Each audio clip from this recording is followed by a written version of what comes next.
you. Good morning, everybody. Thank you all so much for joining us. If you live with migraine disease, I know how hard it can be to make it to early morning events, even virtual ones, so I'm really glad you're all here. This is my 5th year participating in Miles for Migraine Philadelphia, and I know it definitely looks different from past years, but I think in some ways the pandemic has made the world more accessible to those of us who live with migraine. I know this virtual format is much easier for me, although just a few years ago, even this, sitting in a brightly lit room and spending time on a computer was beyond my reach. I'm going to talk to you this morning about everyday advocacy.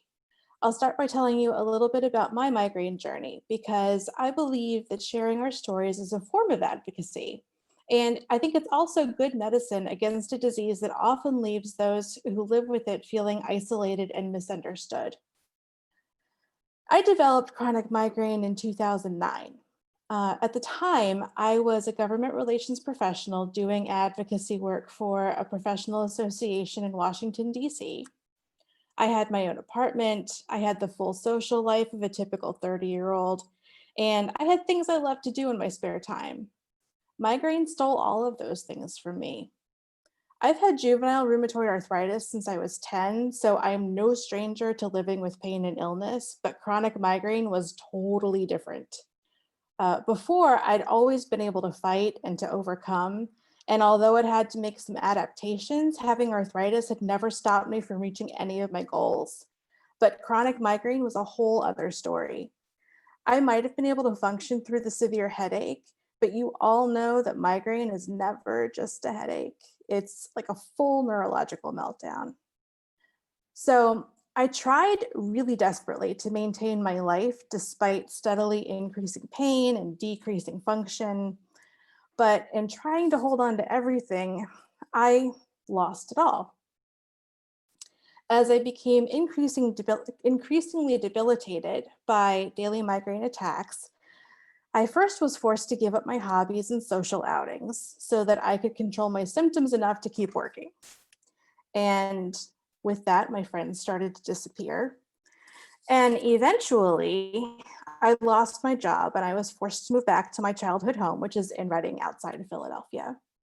My health deteriorated to the point where I fully depended on my retired parents to care for me, which I'm sure is exactly how they wanted to spend their golden years. At first, being at home was a relief. I had spent so long clinging to what I had by my fingernails that to give it all up felt oddly freeing. And I went to bed thinking maybe a rest was exactly what I needed after all the stress I'd been under. But I didn't get up for 3 years. Since then, I've graduated from bedridden and living with my parents to generally vertical and able to live semi-independently with my boyfriend and some friends. I still have a long way to go, but thanks to the excellent care I've received from Dr. Young and lifestyle changes and mental health tools that I've learned to use, I can now usually manage my pain well enough that I have some level of function. Medication, medical devices, and hospitalizations, and I've tried them all, have brought limited success. So I've actually come to depend more and more on like the crunchy treatments that involve self-care, like meditation, gentle exercise, eating right, managing my stress levels. And right now I'm using a new app called Control M, and it coaches me on different aspects of self-care that are important to migraine management. And I'm finding it really helpful. After years of being trapped in bed in a dark room, the days that I can cook or read for a little while now feel like a miracle. But some days I am still racked with grief, knowing that I'm a shadow of my former self. I try not to think about it, but I'm in pain literally all the time, although I hope most people don't notice. I'm sure a lot of you know exactly how that feels.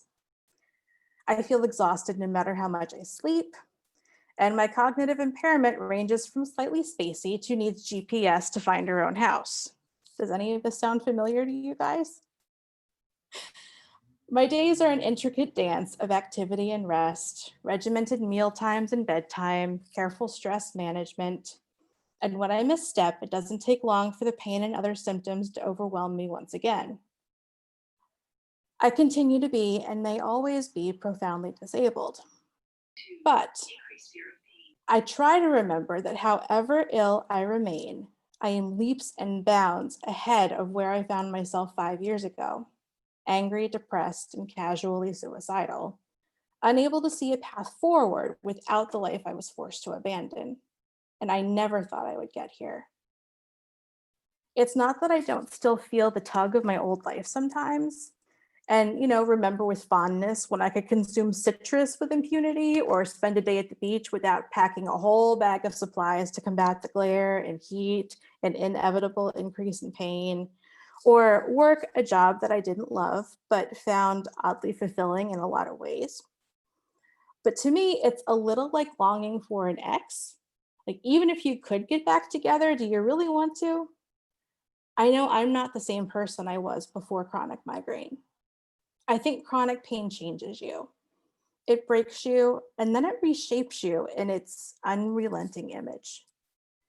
In some ways, I'm weaker because of it, and I have so many more limitations than I used to, but I'm also stronger than I've ever been. And I've begun to build a new life around what's possible for me now. I'm starting to take back pieces of myself that I thought were lost. I've accepted that pain is part of my life, but pain doesn't mean that I can't also have purpose and joy. I try to add meaning to my days, which has helped lift me out of the depression and hopelessness that accompanies chronic migraine for so many of us. One thing that has added a sense of purpose to my life is being a migraine advocate. Advocacy comes naturally to me. My parents taught me to advocate for myself when I was a child with a chronic illness, and we had to navigate doctors and hospitalizations and issues at school. And then I built a whole career around advocacy working in government relations. But you don't need to be a lobbyist to be good at advocacy. I strongly believe that advocacy is for everyone and that we can all advocate every day in small ways. I love events like Miles for Migraine Races because when we gather, we're helping to build our own future. It's a future where there's no longer a shortage of headache specialists and where there are plentiful research dollars funding new migraine treatments. But advocacy doesn't just happen at these events, and it can't all rest on the shoulders of those of us who live with migraine. We need to ask our family and friends and loved ones to advocate with us. It may seem like a big request because I know migraine can feel so isolating and we forget that there are people on our side. But it surprised me how many of my friends and family have agreed to join my Miles for Migraine team or make a donation, or who start talking about migraine to their friends and family after they learn more about my disease. Every year, my Miles for Migraine team gets bigger and bigger, and that reminds me that I'm really not alone, however isolated I sometimes feel. This year, I was actually thinking of skipping the Miles for Migraine Philadelphia walk. Because you know how it is, the timing isn't right, or there's a lot going on, or you're not feeling particularly well. And you figure nobody will notice because it's just something that's important to you, not something that anybody else looks forward to. But then a family member, Corey, who's not my actual brother, but he may as well be, um, asked me if we were participating this year, and he told me how much he enjoyed it. And I was surprised and touched that anybody besides me cared. And when I polled the portion of our walk team that's part of my social bubble, everybody agreed that they wanted to do something. So actually tomorrow we're going to have our own little walk, relax brunch event. And I think it's going to be really fun. So Corey made me realize that I'm not just dragging people along when I ask for support for my migraine advocacy events. They actually want to show up for me. I think often people really want to help, but they're not sure how, aside from delivering the occasional ice pack or Gatorade. And asking for support can be really hard, but I think that making that ask is also a form of advocacy. Asking for support can be hard, but I think that it helps us feel less alone. And I also think that because our friends and family show up for us, they end up learning a lot more about migraine in the process. Here's another form of everyday advocacy. Recently, my brother Cody and my sister-in-law Kelly bought a Peloton. And by the way, both of them are here, so you can eyeball them while I talk about them if you want. Um, when we were talking about their new workout routines one day, Cody mentioned that Peloton riders can use a hashtag during classes. And because there wasn't a Miles for Migraine hashtag, he created one and he's been riding under it ever since. And when Kelly heard this, she immediately began using the hashtag too. And they apparently get a lot of likes on this. Their support meant so much to me that for the Philadelphia walk, I decided to sponsor both Cody and Kelly and make donations in their names according to how many miles they rode. And we're calling it the Peloton Challenge.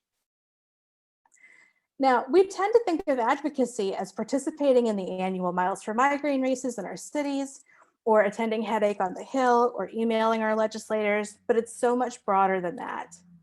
Bringing the Miles for Migraine hashtag to Peloton was advocacy. Hosting a fundraiser at the Chipotle in your hometown is advocacy. Taking an active role in your healthcare can be advocacy. And simply telling your story is advocacy. And it's as important for your friends and family who watch you struggle to live with this disease to advocate as it is for those of you who experience migraine firsthand. When we advocate, we are working to destigmatize migraine. We're also adding purpose, meaning, and connection to our lives. And those are all things that can fall away when you live with severe pain. I would like to encourage each of you to be migraine advocates every day, whether it's by hosting an event or joining the Miles for Migraine volunteer team, or simply by telling your story. And I think that together we can spread the word that migraine is more than a headache. Thank you.